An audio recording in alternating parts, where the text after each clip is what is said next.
ኦርቶዶክሳውያን ወገኖቼ የማይታወቅ ገዳይ ጠላት የለንም። ራሳችንን ማታለል ይብቃ። ሞት ሲያባርሩት ይሸሻል።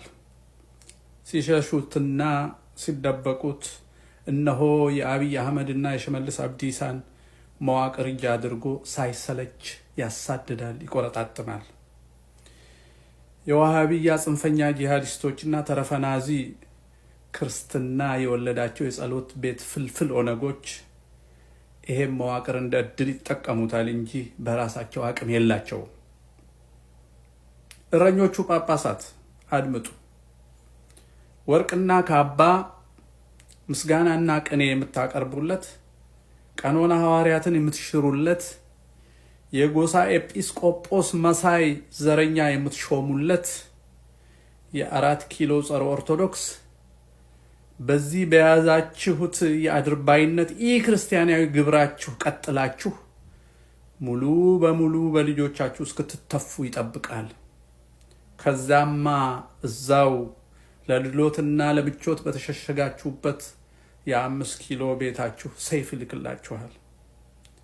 ያን ጊዜ ዛሬ እንደምትሉት ያልታወቁ ሰዎች ገደሉን ለማለት እድል የላችሁም።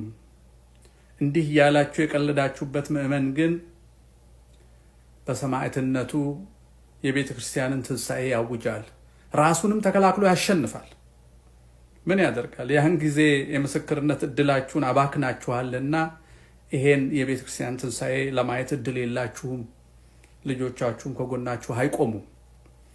ቤተ ክርስቲያን ለክርስቶስ በመመስከር ስለ እውነት በሚዋጉት ልጆቿ ትንሣኤዋን አውጃ አሁን የበቀለባትን የኢትዮጵያ አረም ሁሉ ነቃቅላ ከእውነተኛ የሌሎች እምነቶችና ባህሎች ወንድሞቻቸው ጋር በሰላም ይኖራሉ።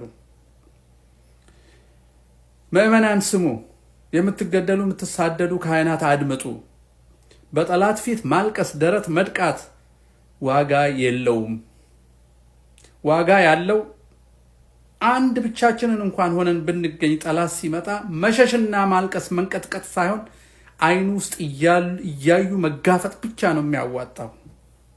አንድ ሰው ብቻውን ሳይዋጋ መሞት የለበትም። ይህ የጊዮርጊስና የቅዱስ መርቆሪዎስ ግብር ነው። በትብብር ስንነሳ ደግሞ ጠላቶች ፀሐይ እንዳገኘው የጠዋት ጤዛ ይሆናሉ።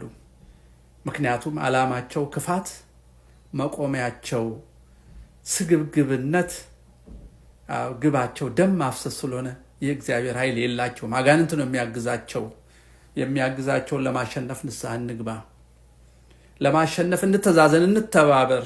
ምእመናን፣ ካህናት ነፃ አውጪ፣ መፍትሄ ሰጪ የመጠበቅ ባህልን ወደዛ እንጣለው። አንድ ሆነን እንነሳ። የቅዱስ ጊዮርጊስና የመርቆሪዎስን ስም እንጥራ። ጠላቶቻችን ፈጽሞ የማይታወቁ አይደሉም፣ ይታወቃሉ። አብይ አህመድና ሽመልስ አብዲሳ ናቸው።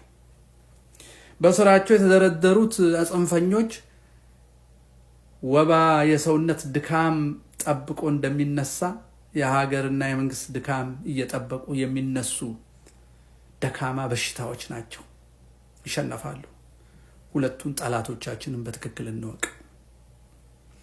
ኦርቶዶክሳውያን እናንተ በጥምቀት በክርስቶስ የወይን ግንድነት ላይ ለዘላለም የተጣበቃችሁ የእግዚአብሔር ልጆች እንጂ ቋንቋ፣ ቦታ፣ ትርክት የሚከፋፍላችሁ አይደላችሁ። የጥምቀት ልጅ ሁሉ በእግዚአብሔር አብ ቀኝ የሚቀመጥ የጌታችን የመድኃኒታችን የኢየሱስ ክርስቶስ በፈቃዱ የጸጋ ወንድሞቹ ያደረገን የእግዚአብሔር ልጆች ነን።